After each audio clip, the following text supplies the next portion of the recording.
Assalamualaikum warahmatullahi wabarakatuh. Anak soleh dan soleha, apa kabar semuanya?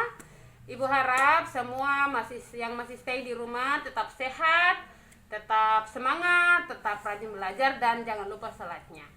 Nah, pada pagi hari ini sesuai dengan jadwal kita pada jadwal yang sudah ibu bagikan, hari ini kita belajar mata pelajaran PAI atau Pendidikan Agama Islam. Nah, sebelum itu ibu mau bertanya, apa kabar semuanya? Insya Allah, alhamdulillah, luar biasa. Allahu Akbar. Semoga tetap sehat, tetap semangat. Dipersilahkan kepada anak-anak soleh dan soleha untuk membuka buku Pendidikan Agama Islam dan Budi Pekerti. Kita mulai pada halaman 1 sampai dengan halaman 11. Oke, sudah siap anak-anak? Kita masuk pada pelajaran 1 tentang mari belajar Al-Quran, khususnya kita mempelajari surah At-Tin. Untuk itu, kita telah ketahui bersama orang Islam yang membaca Al-Quran tergolong manusia beruntung dan istimewa. Mengapa? Karena Al-Quran adalah mukjizat terbesar dan teristimewa di antara mukjizat yang diterima Nabi Muhammad SAW. Dari sekian banyak mukjizat yang diturunkan Allah Subhanahu wa Ta'ala kepada para rasulnya, Al-Quran inilah yang sampai pada kita bahkan hingga hari kiamat nanti. Ayo sama-sama kita membaca Al-Quran surah At-Tin beserta dengan artinya. A'udzu billahi minasy syaithanir rajim. Bismillahirrahmanirrahim. Wattini wajjaitun, demi buah tin dan buah zaitun. Waturi sinin, dan demi gunung Sinai. Wahadzal baladil amin, dan demi negeri yang aman ini. Laqad khalaqnal insana fi ahsani taqwim. Sesungguhnya kami telah menciptakan manusia dalam bentuk yang sebaik-baiknya. Summa radadnahu asfala safilin. Kemudian kami mengembalikannya ke tingkat yang serendah-rendahnya.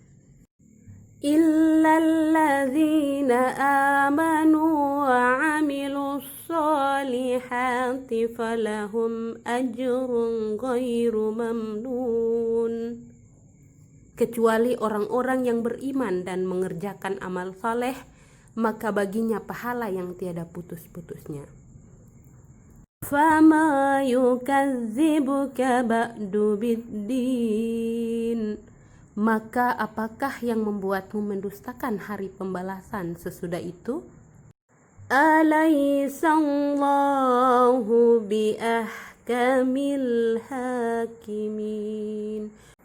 Bukankah Allah Subhanahu wa Ta'ala adalah hakim yang paling adil? Shadaqallahul azim. Anak soleh dan soleha, alhamdulillah tadi kita sudah membaca Al-Quran surah At-Tin beserta dengan artinya secara bersama-sama. Nah, kita lanjut lagi ya. Kita akan mengenal kandungan dari surah At-Tin. Ayat pertama, tin adalah buah yang enak dan lembut serta cepat dicerna. Ia menjadi obat yang banyak manfaatnya, memperhalus fisik, mengencerkan dahak, membersihkan ginjal, menghancurkan batu pada saluran air seni, menggemukkan badan dan dapat melonggarkan rongga hati dan limpa. Zaitun adalah buah yang memiliki keistimewaan karena kandungan minyaknya yang berlimpah sehingga dapat dipergunakan di daerah yang kurang memiliki minyak. Sedangkan kandungan surah At-Tin pada ayat kedua, Gunung Sinai terletak di semenanjung Sinai, lintasan antara tanah Mesir ke Israel, Arab dan Mesopotamia. Gunung setinggi 2285 meter ini juga dikenal dengan nama Jabal Musa atau Gunung Nabi Musa Karena di tempat ini Nabi Musa menerima wahyu pertama dan diangkat menjadi rasul. Pada malam Mi'raj, Rasulullah SAW berhenti sebentar di tempat ini dan melaksanakan salat sebagai penghormatan beliau pada kesucian tempat tersebut. Selanjutnya, kandungan pada ayat ketiga, kota yang aman adalah kota Mekah. Nah, kota ini disebut dengan kota yang aman karena siapapun yang memasukinya terjaga keamanan dan keselamatannya. Kota Mekah juga disebut sebagai Ummul Qura dan tanah yang aman. Kota ini banyak menyimpan sejarah sejak zaman Nabi Ibrahim alaihissalam.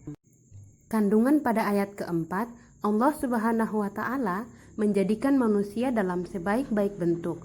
Proses kejadian manusia tidak sama dengan kejadian makhluk-makhluk lain. Manusia memiliki akal, jasmani, rohani, dan nafsu.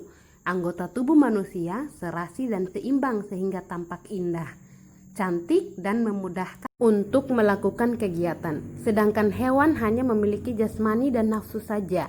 Manusia harus mampu menjaga keseimbangan yang dimilikinya agar supaya menjadi mulia. Apabila manusia mengutamakan nafsunya, maka ia turun derajatnya seperti hewan. Selain rohani, manusia dibekali dengan akal pikiran, agar supaya dapat membedakan yang baik dan yang buruk.